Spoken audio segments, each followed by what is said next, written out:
Hello, health heroes, and welcome to another session of the Forget Weight Loss Forever Project. I'm your host, Dr. Rudy Mueller, and you are learning from the experts, and we are guiding you through the steps to find the underlying causes to your health and weight loss struggles with the goal of teaching you how to implement solutions that help you get real results. We are giving you the tools to help you knock the pant sizes off, but more importantly, to optimize your environment so that you can reach your full human potential. Let's welcome the next expert, Dr. Jason Fung. He is a medical doctor and kidney specialist and the author of the recently released book, The Obesity Code. He is an amazing physician and doctor. And what is the definition of a doctor? It is a teacher. And that is exactly the reason I asked him to join us for this project, because he takes very complex medical topics and makes them more easy to understand. Dr. Fung, thank you for being such a great teacher and for helping us today. Thank you very much. Thanks for having me, Rudy. So, Dr. Fung, what got you into the medical field and then eventually getting into nephrology? Well, I guess I always wanted to be a doctor. So after medical school, you have to choose your specialty. So to me, it was the most interesting field was the kidneys. So that's kind of where I went. I went to University of Toronto for a bit, and then I went to University of California, Los Angeles, where I finished my training. And it's interesting because sometimes they ask, well, what does the kidneys have to do with weight and type 2 diabetes?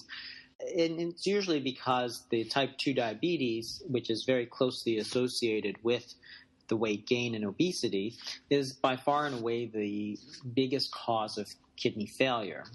So that's really where it kind of aligns, kidney disease and also weight and type 2 diabetes. So that's kind of how I got into this entire field. So you always knew you wanted to be a doc. So being an expert in this field, what do you see as being the biggest problems or dogmas that have really led industrialized nations like Canada and the U.S. to experience rises in the occurrence of their citizens being overweight and obese? Yeah, I think that the problem is that we fundamentally misunderstand both obesity and type 2 diabetes. Because if we understood what was causing it, then we'd have a good treatment, right? That's what I talk about a lot on my blog and the video series that I have, which is called The Etiology of Obesity, which is really what is the underlying cause of obesity? And that's the one question we never actually really think about very hard. And the reason we don't think about it is that we think we already know, right? Everybody tells you it's too many calories, right? You eat too many calories and you're going to gain weight.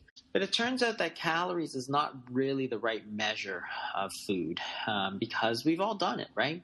So if you think that calories causes weight gain, then if you reduce calories, you're going to cause weight loss, right? And that sounds pretty reasonable. Unfortunately, it's not true at all. And really the proof is in everybody who's ever done a diet where they've tried to restrict their calories. It actually just doesn't work at all. Right? You lose weight for 6 months, perhaps, and then all the dietary studies show that after the 6 months you start to plateau, and then your weight gain kind of comes right back on. And everybody assumes that it's because you're falling off your diet, that the calories are sneaking in there somewhere. I actually don't really think so. I think it's because the diet just doesn't work. So you can prove this experimentally as well, because if you take normal people or even overweight people and you simply restrict their calories and you measure their energy expenditure, their metabolism, what you find is that when you restrict their calories by 30%, given enough time, what happens is that the body reduces its metabolism by about 30%. So what's happening is that calories in goes down, but so does calories out. So then in the end, you don't lose any weight. So the problem is that if you normally eat 2,000 calories a day and you cut it down to 1,500, your body, which normally burns 2,000 calories a day, then only burns 1,500. So even though you stick to that same diet, you don't lose any weight. And that's because the body has adjusted to what you're doing, right? And the thing is that this is not some abnormal situation. This is the normal situation. The body doesn't want to die, so it adjusts. That's homeostasis. That's the way it's supposed to work. Because think about it for a second. If people tell you that, just cut 500 calories a day, you'll lose a pound a week. Well, does that mean that over 100 weeks, I'll lose 100 pounds. In 200 weeks, I'll weigh 0. Well, obviously not, right? So at some point, and it turns out that it's right away, your body adjusts to it because it's smart and it doesn't want to die. So if it senses that you're having less energy going in, it's going to reduce your energy. So you're going to be cold, you're going to be tired, everything's going to function a little bit more slowly because you're only burning 1,500 calories, right? And that's exactly what we see with these calorie-reduced diets. Everybody who tries to just eat what they normally eat but portion control and cut down your portions, that's what happens. And we have long-term studies that show exactly that this is what happens. So it's not just that they're over-exercising and getting fatigued. It's the fact that they're taking in less energy and fuel, so therefore they have less energy. Exactly. And that's the key to understanding, is that your body is able to adjust its metabolism up or down as much as 30 or 40%. You can do the exact opposite experiment. You can actually overfeed people. So you tell them to eat, and you're trying to make them gain weight. And they've done some famous overfeeding experiments, and what you find is the exact opposite. So you actually can't make people gain weight as quick as you think they will, which is kind of funny because they did this experiment in the 1960s. They took a bunch of college kids and said, we're going to do this experiment. We're going to give you a lot of food, and then we're going to make you gain weight. And actually very few of them actually were able to gain the weight and keep it on. In the end, what happened was that when they went off of the force feeding, they actually just lost all that weight and went right back to their original weight. Then they went to prisoners and tried to make them eat, and some were eating like 10,000 calories a day and barely gaining anything because the body actually increased its metabolism to burn it all off. So you see that when you try to just adjust what you eat, your body also adjusts the metabolism, and that's one of the reasons why it doesn't work. And that's the whole thing. So we've done these big experiments like the Women's Health Initiative where they've cut calories. I think it's about 350 calories a day for like 7 years. And when you compare it to a group that didn't diet, there was basically no difference in weight loss, right? So even though you've cut 300 calories a day for 7 years, you still were the same weight as the person who never dieted. Which means, again, it just goes to show you that this kind of caloric reduction as primary, reducing calories is the main thing you need to do, is completely wrong. And the thing about it is that everybody knows it. The only reason that we think it works is because everybody keeps saying it works. But for anybody who's actually done any kind of calorie-reduced diet, they know it doesn't work. Everybody knows it doesn't work. That's definitely not sustainable. It's not sustainable. I mean, people have done it. In studies, they have sustained 300 calories reduced for long periods of time.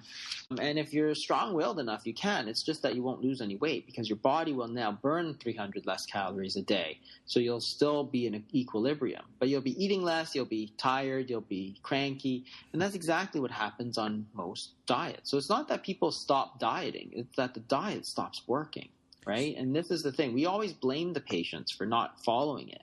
But in fact, it's the advice that's wrong. And if you look at actual studies of what the success rate is of these calorie-reduced diets, the success rate's about 2%.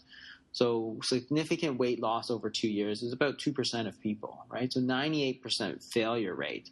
And I don't know why anybody would accept this as the standard advice. Yet this is our standard advice. Watch what you eat, cut down your portions, count your calories, right? We have calorie labels. We have, this is this many calories and so on. It's the wrong measure. It doesn't work. And that's what people need to understand, is that they've looked at this entirely incorrectly. And that's why we failed to make any kind of dent in this obesity epidemic, is because we're all worried about calories. And that's not the right thing. The dogma has been around for so long. Calories in, calories out. Eat less, exercise more for weight loss. It's been around way too long. And the fact is, when what you just said and citing a few different studies, it doesn't work. Not only does it not work long term, but it just doesn't inherently make sense. So what should we be focusing on instead of counting calories, which is a huge relief that we don't have to do that because that can be a cumbersome process. What should we be focusing on? Then what you can do is say, well, if that doesn't cause obesity, then what does cause obesity, right? That's what you need to know in order to actually treat the disease, is what's causing it. Because if you don't understand what causes it, you can't really treat it very rationally.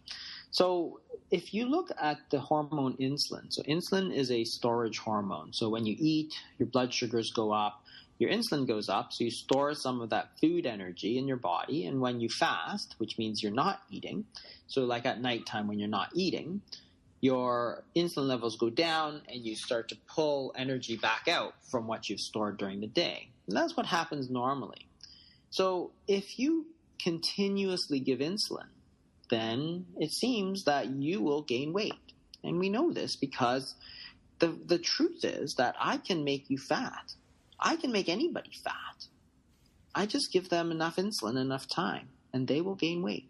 We know this for a fact. Anybody who's taken insulin or anybody who knows somebody who takes insulin knows that the main side effect of insulin is weight gain.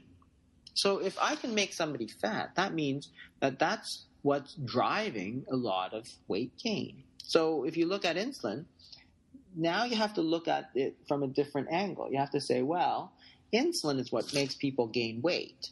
So if insulin is what makes people gain weight, then what we need to reduce is the insulin, right? It's not about reducing calories. It's about reducing insulin. And what's the best way to reduce insulin? And there's no pill that does that for you, right? And that's the thing.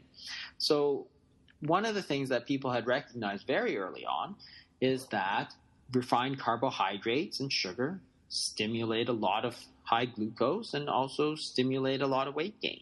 It's not by coincidence because both of them drive up insulin levels. So if you take sugar, if you take white bread or a lot of pasta, your blood sugars will go up, your insulin will go up. Now, if you constantly eat, it's not enough to have a single spike of insulin and then back down. But if you're eating constantly throughout the entire day, which is what we've told people to do, right? Eat constantly throughout the day. Now you're constantly stimulating insulin. And if you're constantly stimulating insulin, that's what drives weight gain. It's just as if I gave you an insulin shot. There are also drugs that raise insulin. And if you give a drug that raises insulin, you get weight gain, right? And there are drugs that lower insulin. And there's only one right now, and it causes weight loss. So you see that from a mechanistic standpoint, that what really drives weight gain is not calories. What really drives it is insulin. Then you can think, how do I get insulin down? Now you can design a kind of rational approach to weight loss. So if it's refined carbohydrates that really causes insulin to go up, then cut down on your carbohydrates. Turns out that protein also can stimulate insulin quite a bit as well. So therefore, you shouldn't overeat protein. You can't eat no protein. So therefore, what we do for a lot of people is we use low carbohydrate diets, high in natural fats.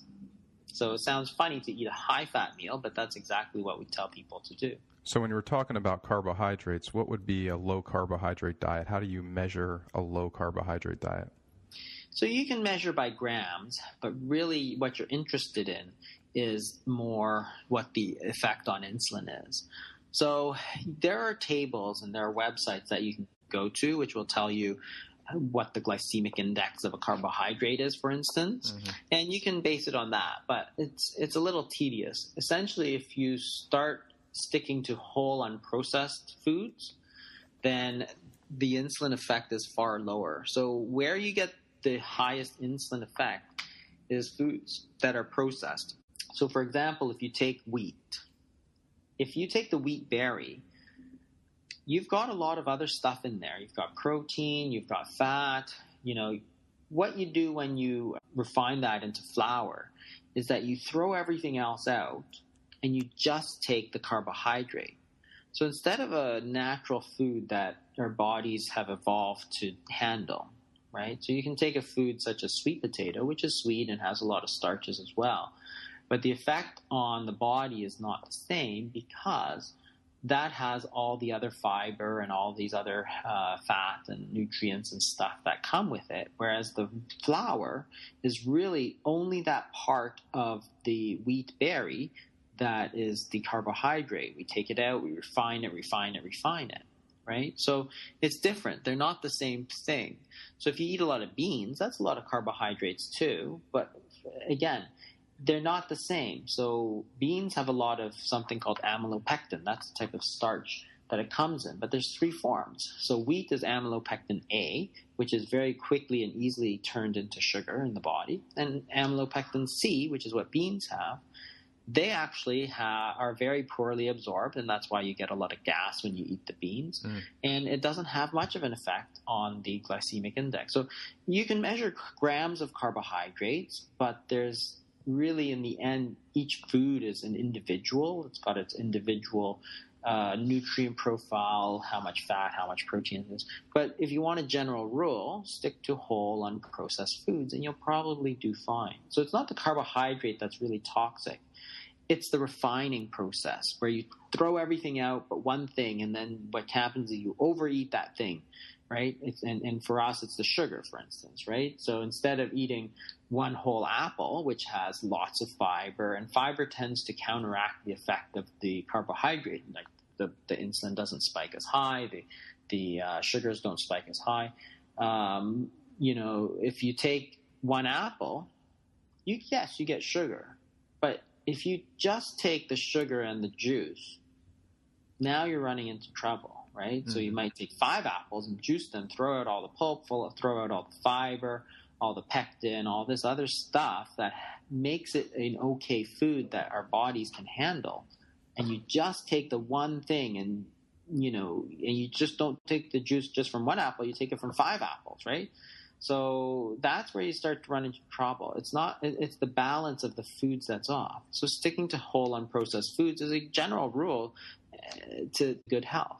And the thing is that if you look at the insulin response to those foods, they're much lower than when you take the refined food. So if you look at glycemic index, for instance, and you look at unrefined carbohydrates versus refined one, there's a huge difference, right? Corn flakes and white bread and sugar, they're all very high.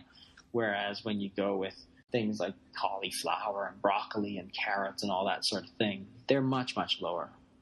Right. So, this is the process of creating high fructose corn syrup is along the same lines. We're breaking that down. We're processing it. We're taking out all of these other ingredients, such as the fiber, possibly the proteins, and then distilling it down into the sweetest form and making it, it's the most affordable sweetener. So then it gets added into all of these different processed foods. So inevitably, by avoiding these processed foods, we're avoiding these types of sugars that then create that spike in insulin, which then can drive fat gain. Exactly. So the thing is that people have always known this, right? So you can take a food such as, a carbohydrate-containing food. So, for instance, the Okinawans eat a lot of sweet potato. This is a traditional Okinawan diet, right? Now they're eating all kinds of Americanized foods. But if you have them, and it's a high starch diet, it's a high in sweet potatoes. But if you look at them, from 30 years ago, there was no obesity, there was no diabetes, that kind of thing. And so the carbohydrate, but you compare that to somebody who just eats a lot of sugar, they will get all those problems, right? So, it's not the food, it's not the carbohydrate. We have to get away from talking about percentage carbs because they're all different. They're not the same thing.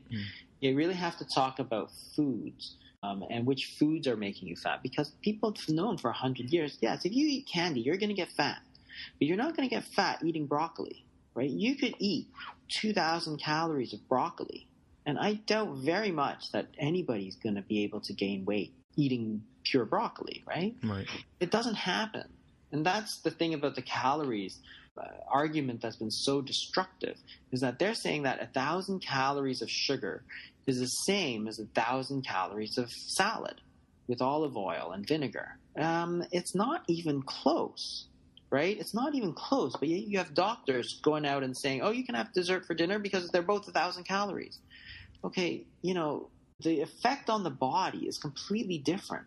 If you take 1,000 calories of Frappuccino your insulin will go through the roof. Your glucose will go through the roof. If you take 1,000 calories of a spinach salad with nuts and olive oil, your insulin ain't going nowhere, right? So to say that a calorie is completely and utterly incorrect. It's actually very destructive to say things like that. Well, it seems pretty obvious, but you're right. Yeah. With this, from this advice of decreasing your food intake, or from a calorie standpoint. Yeah, because they've been confused that calories is the main issue. Calories is not the main issue. The main issue is the insulin effect. So what are those effects of those calories on your insulin? If you take 1,000 calories of Frappuccino, your insulin shoots through the roof. Therefore, it will eventually make you fat. We all know that. You take 1,000 calories of broccoli salad, your insulin goes nowhere. It's the same amount of calories, but the metabolic effect is completely different. So to say a calorie is a calorie, which has been out there so long, it makes people not understand the issue. And the thing is that you have to understand, obesity is not a caloric imbalance. It's a hormonal imbalance. We've imbalanced our insulin. Our periods where our insulin is high and our periods where our insulin is low. And that's what they have to understand, that it's all about the insulin. So now, if you understand that, then you can design a program and say, how are we going to change that? So low carbohydrate, high fat, unprocessed foods, because unprocessed foods are much lower in terms of spiking your insulin. And then we use a lot of intermittent fasting as well. So fasting is the most efficient way of lowering insulin, because really all foods generally raise your insulin levels, even proteins. So people don't understand sometimes that the protein, especially the meat proteins, can raise insulin, even though they don't raise the blood glucose. How does that happen? Well, it's a bit complicated, but the insulin goes up at the same time. The glucagon goes up, so its effects tend to negate each other. But excess amino acids can also turn into sugar in the body, so it can be fattening in some cases. If you overeat protein, it can be difficult. Okay. One thing that doesn't is fat, but very few people eat fat alone. So if you eat pure olive oil, your insulin actually doesn't go up very much at all. Or if you eat pure butter. And this is why we have people who do these things like bulletproof coffee, which is very popular these days, right? Because what you're doing is you're just taking almost pure fat and then using that as a kind of hack. Like, I don't like it because it's not kind of a natural thing to do, right. But it's kind of a hack because you're getting a lot of calories, but yet you're not having a very good effect. You're not having much of an effect on your insulin. And therefore people say, oh, it just keeps you full because you've taken all those calories, but yet it's not fattening because you're not stimulating the insulin. And I understand that it works. So lots of people swear by it. But to me, it's not a natural thing to do, so I don't do it myself. But if people want to do it and they enjoy it, then I say, sure, I understand why it works. And if you like it, go ahead, go for it, right? But that's the thing. So if you understand that all foods are potentially fattening, unless you go for pure fat, which is rare, then the way to lower your insulin the most is through intermittent fasting. If you eat nothing, then your insulin levels will fall to the lowest possible. So right? how does elevated insulin levels drive fat? And then I'd like to then dive a little bit more into the intermittent fasting.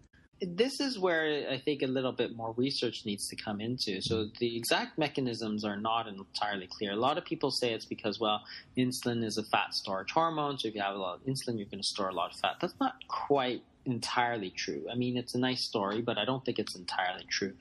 Obesity essentially is a disease of the brain.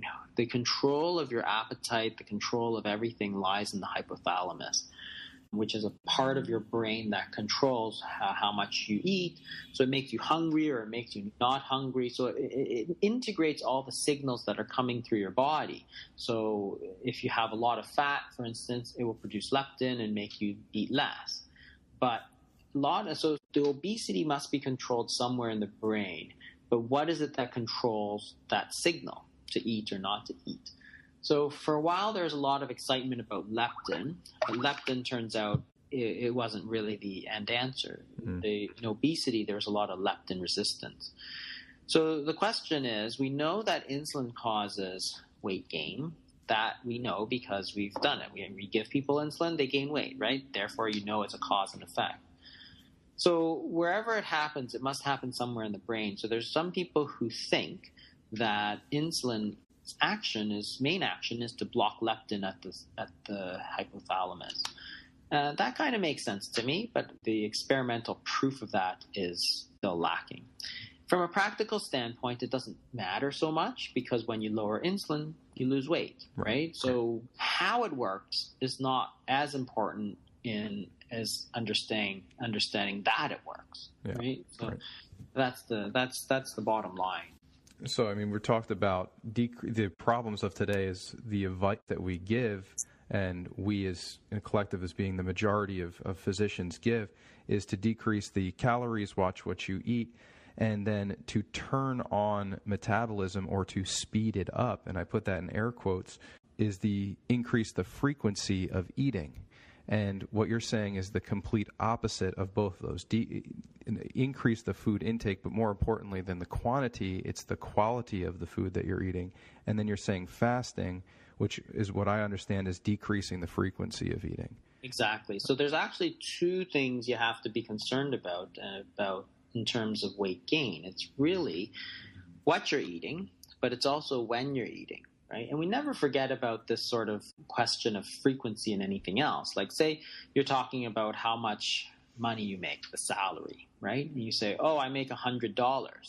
It's like, okay, well, that could be good if you make $100 an hour, or it could be bad if you make $100 a week. Which is it, right? That's important.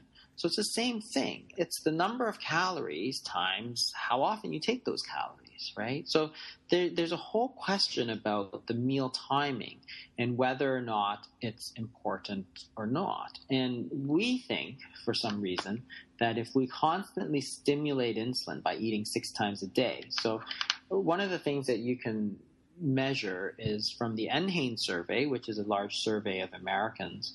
You can look back at 1977 and you can see that the meal frequency, which is defined not as just a meal, but also snack times. So eating opportunities in 1977 was about 3 per day. Breakfast, lunch, dinner. That's it. Boom. Nothing else. Now, if you go to 2005, the average ranges somewhere between 5 and 6. This is the average. So we've almost doubled the number of times we eat. So it turns out it's something like this, breakfast, snack, lunch, snack, dinner, snack. Mm-hmm. So the thing is that if you are constantly stimulating insulin, you're constantly telling your body that you need to store some of this energy, right? You eat.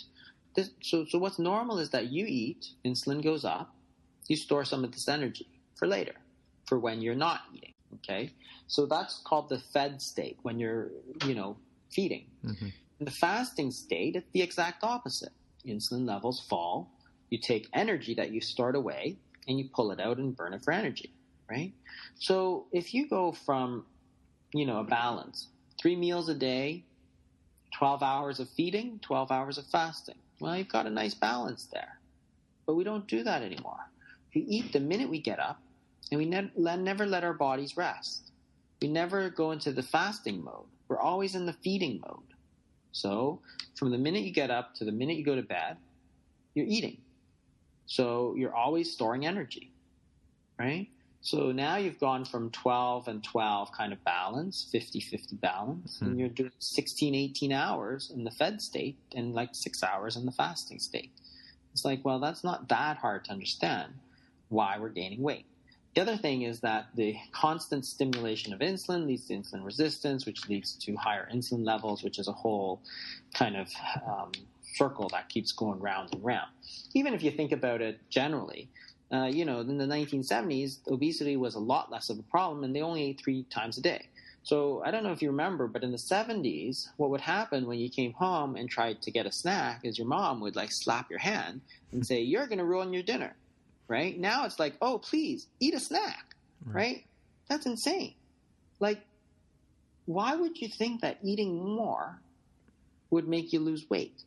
That doesn't really ever work, right? Mm-hmm. But somehow over the years, we've decided that we have to eat all the time to lose weight, right? Which is the exact opposite. Like you ask a 5-year-old child how you're going to lose weight, they'll probably say, skip a few meals. And you know what? That works because now you let your body go into the fasting kind of mode which is a normal thing, by the way. It should be done every day. And you're letting your body kind of pull out some of that stored energy.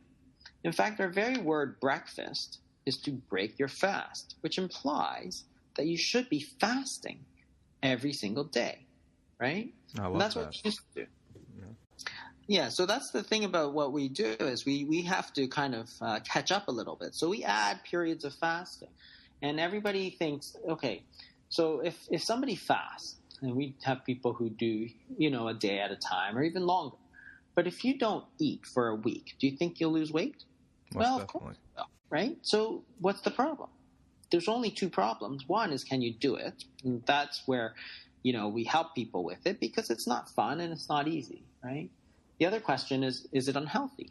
And it turns out that not only is it not unhealthy, it's actually got huge, huge benefits to your system. And you get these benefits because, you're letting your body kind of clean out of all this excess sugar and excess fat that you've stored over the years, right? And that's really basically what it is. And people have known this forever, right? They've called them different things, but they've always been something like a detoxification, a detox, cleansing, a purification. It's all the same idea. You just drink water or tea and let your body kind of clean out of everything. And you got to understand that this is a natural process. This is not something unnatural. This is the way our bodies are designed. Think back to the caveman days, right? It's not like they had a refrigerator and ate 3 times a day. Otherwise, they'd die, right? Their bodies had the ability to store energy for times when you didn't have anything to eat. And when you didn't have anything to eat, your body would eat its own fat because that's what it is. Fat is just stored food. So you're eating the food that you stored away. What's wrong with that? There's nothing wrong with that. That's the way we're built. The problem is that we don't do it. And there's a lot of people who don't want you to fast, right? All the food companies, all the pharma companies, and so on. It doesn't make any sense. So from a standpoint of seeing this success not only in your practice, but I mean, if it's been going on since the paleo days, are there specific areas in the world that continue to practice fasting? Well, there are a lot of people who do fasting. And if you looked at all the cultures of the world, there are supposed to be periods of fasting. But in most Western cultures, they've been really kind of denigrated, to speak. So if you look at Buddhism, for instance, they very often fast from 12 o'clock noon until the morning the next day, so almost an 18-hour fast every day. Muslims, of course, have a kind of the holy month of Ramadan. But again, it gets changed over the years. So Ramadan, for instance, is you can't eat from sun up to sundown. Unfortunately, now people kind of binge before the sun comes up and binge when it goes down, which kind of defeats the whole purpose of kind of the cleaning and the purification. And even things like the 40 days of Lent, like very rarely do people do that. Even you're supposed to fast once a week on Fridays. Then it was like fish on Fridays. Now very few people do that anymore. So you can see that these things have been a part of our culture, but they've, over the years in the kind of modern century, it's been cut down a lot, and no surprise, we're seeing a lot more of the obesity and the type 2 diabetes, which are the diseases, of course, which would be most impacted by these because you're cleaning out all that excess sugar, you're cleaning out all that excess fat, so you're going to get better, right? But people used to do these long fasts all the time, 7 days, 40 days even, right? Those were not abnormal in the past. Now it's so abnormal that people don't know how to do it anymore. And that's what we help people with. Right, and people are scared about doing it too. They think that you're starving yourself. And that's definitely the thing that I hear the most when I start to recommend this type of thing to patients is I'm going to be starving myself, and helping people understand that that's not the case. Yeah, so the starvation is entirely different. So starvation is the involuntary absence of food, right? Okay. So when you don't have anything to eat and don't know when it's coming, like those starving kids in Africa, that's starvation, right? That's not healthy. Fasting is the voluntary withholding of food for various reasons, right? So it's a completely different situation. And the other thing you have to understand is that fasting is, if you are significantly malnourished, yes, you should not be fasting. If you're a child, if you're pregnant, if you're breastfeeding, in those cases, yes, you should not be fasting because your body needs nutrients. But the thing is that the obesity, the type 2 diabetes, they're essentially situations of overnutrition, right? We have too much sugar. Therefore, the best treatment is to get rid of it, right? And everybody thinks they'll be tired, for instance, but that doesn't happen because the body switches from burning food to burning fat. Your energy level should stay the same, and that's what the studies show. It stays the same. You might be hungry, but you shouldn't be tired. You can do all your normal activities because you're simply accessing the fat that you stored away. So, and it's something that does take some time, right? The first couple times you do it, it's going to suck. It's going to be hard. They talk about these things in the ketogenic diets. They talk about this keto flu, for instance, or keto adaptation. And it's essentially the same thing. As your body tries to switch from burning sugar to burning fat, there's about a 2 to 3 week period of time where if you've never done it, you really feel lousy. And that's because you're not burning sugar because none of it's coming in, and your body's not really used to burning fat. So you feel like kind of not so good for about a couple of weeks. But then after that, as your body gets used to burning fat, that's it, right? Remember, fat is just stored food, right? It's not there for looks. It's there for when you don't have anything to eat. So if you never not have anything to eat, you'll never burn it off, right? So think about it this way. Imagine that you have a refrigerator and a freezer, right? So the freezer is the long-term storage, and you put food into the fridge and you put food into the freezer. But after a while, you find that you have like 10 freezers full of food, right? But every day you go out, you buy food, you put it in the fridge. Go out, buy food, put it in the fridge. And as soon as your fridge gets a little low, you go out and buy some more because, hey, your food is getting low in the fridge. How do you think you're ever going to use up that food in the freezer? Well, you never will, because you've always got food in the fridge. It's the same idea. If you always have sugar hanging around in the form of food or stored in your liver, you're never going to burn your fat. There's no reason to. But if all of a sudden you decide, okay, I'm not going to go to the store and get food, what's going to happen? Well, your refrigerator will go empty. Then what's going to happen? Are you going to starve? No. You're just going to take the food out of the freezer. That's it. I love that analogy. Thing. Yeah. Because it makes sense, right? It's just stored food. That's how it got there. But you got to get rid of all the food in your fridge. It's essential. If you just simply buy a little less food, then you'll just eat a little less food. And that's all that happens. So when you eat a little less, your metabolism goes down to match. You still don't burn off the food in your freezer, right? That's the thing. So what I hear you saying is that fasting can come in different shapes and sizes, from the duration that we do a fast to the frequency that we're doing a fast. And so when you're working with patients and you're talking to them and you've gotten them to feel more comfortable about attempting a fast, what are some of the recommendations that you go by to help them slowly introduce this process so that they can start to clear the glucose, so they can start to clear the insulin and start to activate and the stuff that's in the freezer, the fat, as energy? Yeah, I mean, you can do anything, it comes in all shapes and sizes. The fact is that the fasting, really you can go as long or as short as you want. So typically you can do one of two ways. You can break into it easily. So start with, say, skipping breakfast and skipping breakfast and lunch, for instance, and then doing the full day.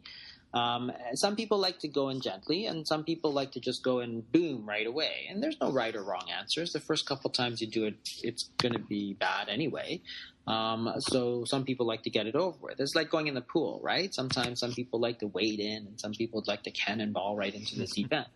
It's the same idea. So you can do it either way, and you can do it as long or as short as you want. So typically, it depends. So if we have older people or if we have people who are very leery, then we'll go very gently. So we'll say, okay, start with skipping breakfast 3 times a week, right? And that's usually not hard for people to do. And then you simply go move it up. So then you say, now you can skip breakfast and lunch. And that's a 24-hour fast. If you eat dinner, then skip breakfast, skip lunch, and then go right through till dinner, that's a 24-hour fasting period. If you do that twice a week, you'll actually do a lot of good over a period of time.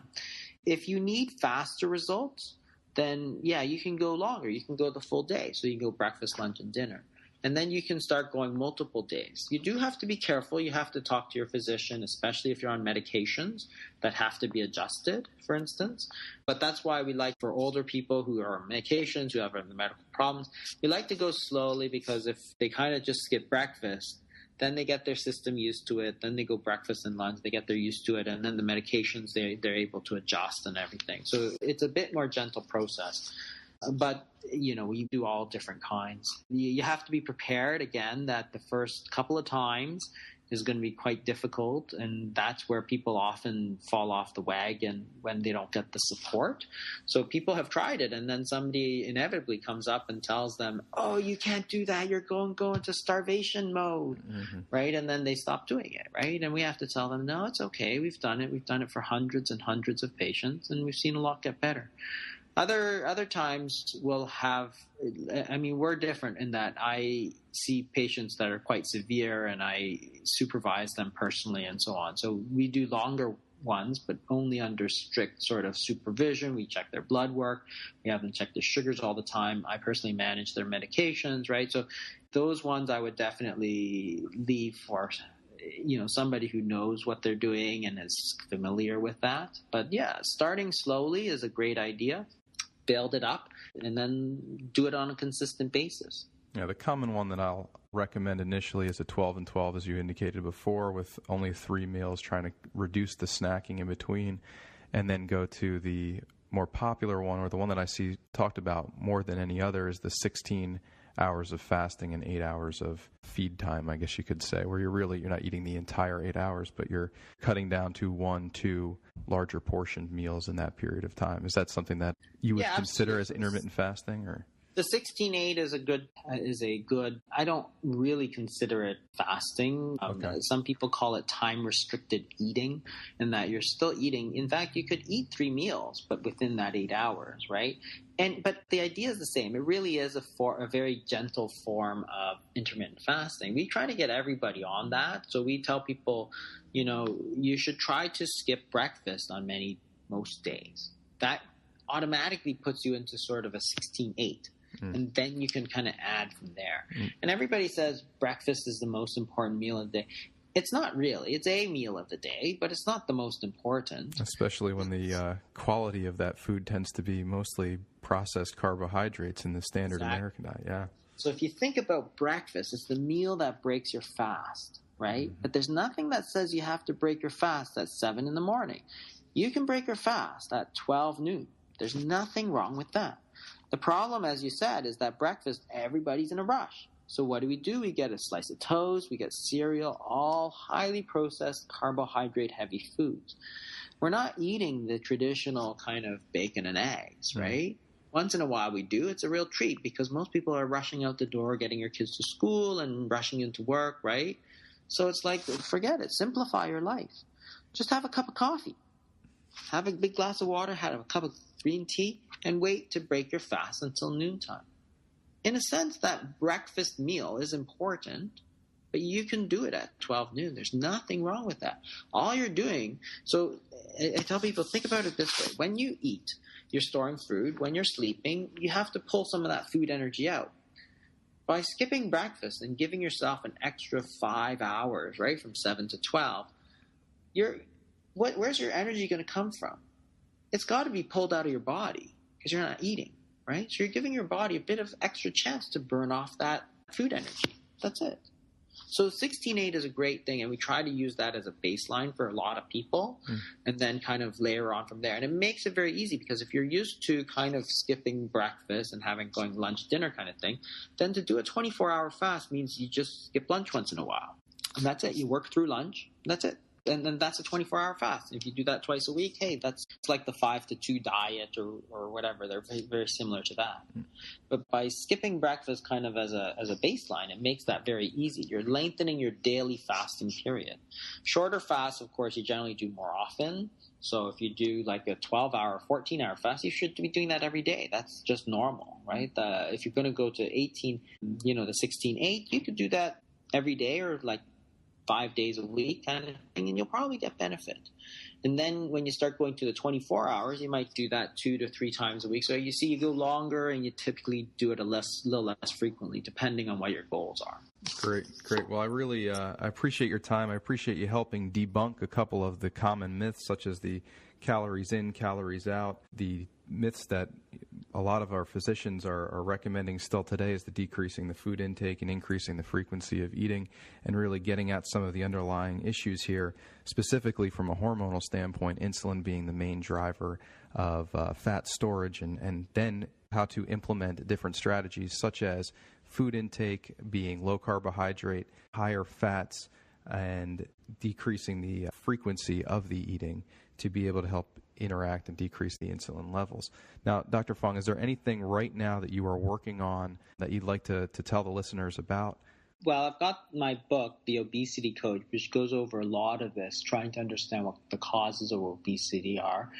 And also, I've been having, you can also get more information on my website, which is www.intensivedietarymanagement.com. Our program is called the Intensive Dietary Management Program, so that's the website. And I do a weekly blog, and there's also links to our lectures on YouTube and so on. So there's a lot of information there on obesity, on fasting, on type 2 diabetes.